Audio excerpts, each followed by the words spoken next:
কিভাবে আপনি আপনার কম্পিউটারের ইন্টারনেট স্পিড চেক করবেন চলুন দেখি। প্রথমে আপনি আপনার কম্পিউটারে থাকা একটি ব্রাউজার ওপেন করুন।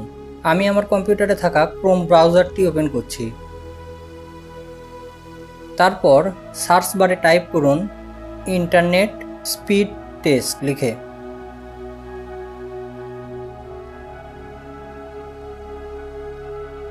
তারপর এই লিঙ্কে ক্লিক করুন। এখানে গো বাটনে ক্লিক করুন। তারপর ইন্টারনেট স্পিড নির্ধারিত হবার জন্য কয়েক সেকেন্ড অপেক্ষা করুন।